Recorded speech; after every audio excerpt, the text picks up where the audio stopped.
ഈ മനോഹരമായ സ്ഥലം മൂന്നാറിൽ എവിടെയാണെന്ന് നിങ്ങൾക്കറിയാമോ? എന്നാൽ ഈ വീഡിയോ കണ്ടോളൂ, അതിനുള്ള ഉത്തരം ഈ വീഡിയോ പറഞ്ഞു തരും. വളരെ സിമ്പിളായിട്ട് ഇങ്ങോട്ടേക്ക് എങ്ങനെ എത്തിപ്പെടാം എന്നുള്ളതാണ് ഈ വീഡിയോ നിങ്ങളോട് പറയുന്നത്. മൂന്നാർ ഗ്യാപ്പ് റോഡ് വഴി യാത്ര ചെയ്യുന്ന കൂട്ടുകാർ ദേവികുളം പോലീസ് സ്റ്റേഷൻ്റെ മുൻപിൽ നിന്നും മുകളിലോട്ടായിട്ടൊരു വഴി കാണാം. ഈ വഴിയെ പോയി കഴിഞ്ഞാൽ ഈ ഒരു സ്ഥലത്തേക്ക് എത്താം. ഈ ഒരു വഴിയെ മുൻപോട്ട് പോകുമ്പോൾ ദേവികുളം കോടതി കാണാം. ആ കോടതി റോഡിലൂടെ വേണം മുകളിലോട്ട് പോകാൻ. മുകളിലോട്ട് പോകുമ്പോൾ ഇതുപോലെ മനോഹരമായ തേയിലത്തോട്ടങ്ങളുടെ കാഴ്ചകളൊക്കെ കാണാൻ കഴിയും. ഈ ഒരു എസ്റ്റേറ്റിന്റെ പേരാണ് ലോക്കാർട്ട് എസ്റ്റേറ്റ്. മൂന്നാറിലെ ദേവികുളം മേഖലയിലെ ഏറ്റവും പ്രധാനപ്പെട്ട എസ്റ്റേറ്റ് ആണിത്. ഏറ്റവും മനോഹരമായിട്ടുള്ള തേയിലത്തോട്ടത്തിന്റെ ഒരു കാഴ്ച കിട്ടുന്ന ഒരു സ്ഥലമാണ്.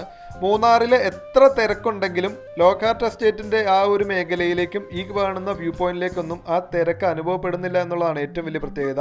ആ വഴിയെ കുറച്ചു ദൂരം മുൻപോട്ട് പോയി കഴിയുമ്പോൾ ഒരു ഗേറ്റ് ഉള്ള ഒരു റോഡ് കാണാം.